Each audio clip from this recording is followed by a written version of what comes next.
কাউকে বদজিন আসর করলে তাকে কি উপায়ে সেই জিনের আসর থেকে মুক্ত করা যায়? বদজিনের আসর থেকে নিজেকে বাঁচিয়ে রাখার উপায় কি? এ সংক্রান্ত কোনো বই থাকলে তার নাম জানাবেন। এই বিষয়ে বইয়ের মধ্যে আমরা যদি দেখি, শেখ বিন বাজ রহমতুল্লাহ একটি বই লিখেছেন। সে বইটি হচ্ছে হুকমুস সাহর ওয়াল কাহানা, জাদু এবং দৈবজ্ঞ মানে দৈবকর্ম ইত্যাদির যে মানে বিধান, এগুলো নিয়ে এবং এগুলো চিকিৎসার বিষয়টিও সেখানে তিনি বিস্তারিত আলোচনা করেছেন। আর এই বিষয়ে শেখ সাঈদ বিন ওয়াহাব আল কাহতানি একটি কিতাব লিখেছেন, সেটা হলো আর রুকিয়া বিল কোরআন ওয়া সুন্নাহ, কোরআন সুন্নাহর আলোকে ঝাড়ফুঁক। এই বইয়ের মধ্যে বিস্তারিত পাবেন। তবে আরো বিস্তারিত আলোচনা করেছেন ওয়াহিদ আব্দুল সালাম বালি, তার আরেকটি কিতাব রয়েছে, সেটি কোরআন হাদিসের আলোকে এই বিষয়গুলো যে চিকিৎসা রাসূলুল্লাহ সাল্লাল্লাহু আলাইহি ওয়াসাল্লাম দিয়েছেন, সেই চিকিৎসাগুলো সেখানে বিস্তারিত আলোচনা করা হয়েছে। এগুলো কিছু কিছু বই বাংলাতেও অনুদিত হয়েছে, তবে মানে বিস্তারিত অনেক অনেক বেশি মানে পাওয়া যায় না, মানে কিন্তু আরবিতে এগুলো ব্যাপকভাবে পাওয়া যায়, ইংরেজিতেও ব্যাপকভাবে পাওয়া যায়। তো আপনি সেগুলো থেকে কালেকশন করতে পারেন।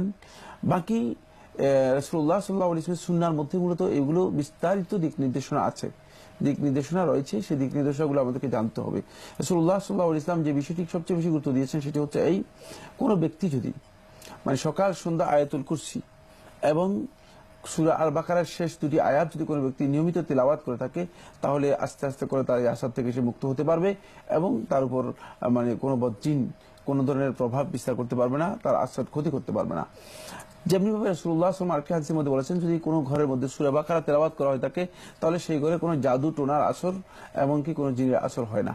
মানে এটি রাসূলুল্লাহ সাল্লাল্লাহু আলাইহি ওয়াসাল্লাম সহিহ হাদিসের মাধ্যমে সাব্যস্ত হয়েছে। তাই সেখানে আপনি সূরা বাকারা পড়তে পারেন। এখন তো আলহামদুলিল্লাহ সূরা বাকারা যদি আপনি পড়তে না পারেন, সূরা বাকারা ক্যাসেট লাগিয়ে দেখতে পারেন, তাহলে সূরা বাকারা তেলাওয়াত হলো। তাহলে এটা বিষয়টি সহজ হয়ে গেল, অনেকটা ডিজিটাল হওয়ার কারণে মানুষের কষ্টও কমে গেল। তাহলে আপনি দেখবেন যে সেখান থেকে বদজিনের আসর থেকে আপনি মুক্ত হতে পারেন।